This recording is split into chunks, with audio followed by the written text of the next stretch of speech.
Hey everyone, and welcome to today's Explainer. Let's just dive right into it. Today, we're unpacking a deeply complex, intensely emotional, and honestly, fundamentally transformative human experience. We're exploring the source material surrounding the alchemy of twin flame separation. Now, if you're already familiar with this journey, you know it is rarely a walk in the park. In fact, it usually feels like a total crucible.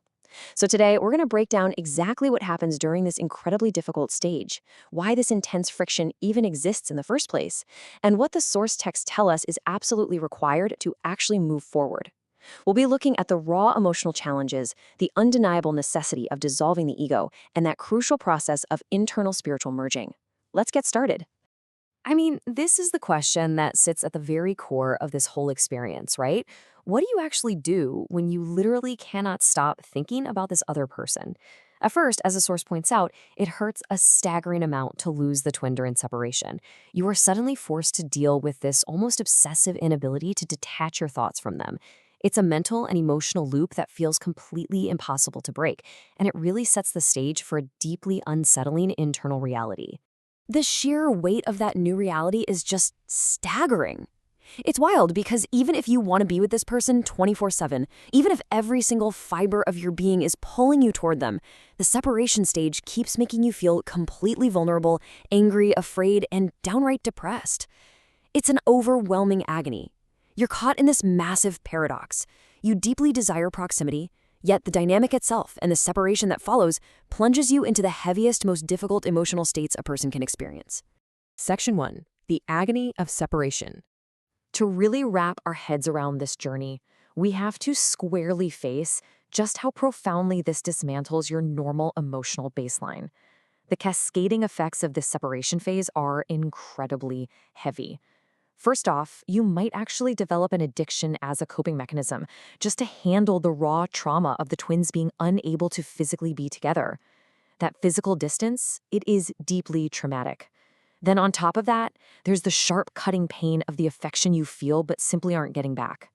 And underneath all of this, a massive triggering takes place. Deep, dormant fears are yanked to the surface, and you are forced to confront them. It's basically a full-scale emotional overwhelm of your system, forcing you to deal with literally everything you may have previously pushed down. Section 2. Confronting the ego. Okay, so if we want to understand why this pain is so exceptionally severe, we have to look at the internal friction happening right beneath the surface. It's essentially a brutal tug of war between the soul's demands and the ego's resistance. The core of your suffering here isn't just about missing someone, it's about your ego's absolute opposition to what is. See, the ego has this fierce, primal desire to live, and it fights tooth and nail for control. It strongly desires the other person and strictly opposes the reality that the twins are being forced to go through in order to ultimately unite with the soul. The ego totally lacks control here, and that lack of control forces you to let go of things that the soul demands. This is exactly why you have such terrible trouble letting go of the connection or stopping those compulsive thoughts. Your ego is fighting a literal war against the reality your soul requires. And you know what the absolute hardest part of this internal war is? You are fighting it completely alone. The source material specifically points out the profound sense of isolation you feel during this time. You're tasked with restoring your inner child and having to do all that heavy internal work totally by yourself. You're walking around with this shattering internal experience, but as the text notes, nobody understands, and there is no one to talk to. It is an intensely private, incredibly lonely burden to carry. Section 3. The feminine lead. So we've validated the intense suffering, we've talked about the ego's resistance, but how does this dynamic actually begin to heal? Well, here is the crucial pivot. Few people realize that the feminine energy absolutely must take the lead in this dynamic. The source identifies this as the core issue. If the feminine energy doesn't step up, destroy her ego, and completely recover, the whole connection just remains stagnant. The progress is entirely dependent on this energy taking the absolute lead in the healing process. We are really looking at two completely different realities here. On one side, you have the unhealed dynamic. The text warns us that if the ego isn't destroyed and changes aren't made, the relationship is just going to resemble that toxic narcissist false mirror/empath dynamic. This happens anytime you look for outside approval for anything. But on the flip side, true union looks completely different. It requires letting go of the need for anyone else to please you in any way. Because looking for someone else to please you, that will only ever bring you misery. True union requires being completely spiritually merged within yourself first. Section 4. Merging from within. This whole concept of internal healing brings us to where all of that agonizing separation and ego destruction finally finds its purpose. And the process actually breaks down into 3 highly actionable, though honestly pretty tough steps. Step 1, you absolutely must destroy the ego's desperate need for control and its stubborn opposition to reality. Step 2, you have to completely stop seeking outside approval or looking for someone else to please you. And step 3, you must spiritually merge completely within yourself. The source puts it very bluntly here. You have to realize that if you require emotional support from someone, you still need to improve yourself. It's a really tough pill to swallow, but an absolutely necessary one for the journey.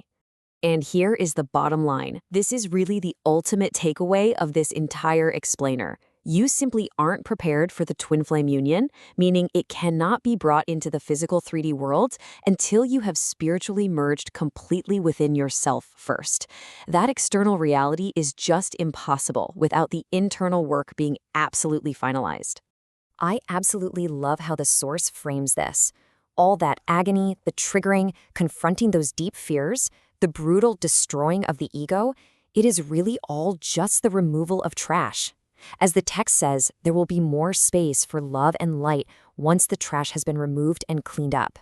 It completely reframes this entire agonizing separation phase not as some kind of cruel punishment, but as a deeply necessary cleaning of the soul.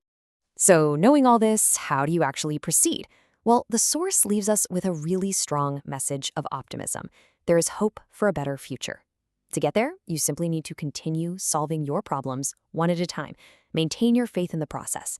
Practice deep, giving patience with yourself and the journey, and above all else, cultivate immense self-love as you do this internal work. Which leaves us with this final thought. The roadmap is laid out directly in front of you. The pain of separation is very real, the ego's fight is incredibly fierce, but the requirement is absolute internal merging. So taking all this source material to heart, I have to ask, are you actually ready to stop seeking outside approval, completely drop the need for someone else to please you, and finally do the work to merge entirely within yourself? Thank you so much for joining me for this explainer. Keep focusing on that inner work, and I'll catch you in the next one.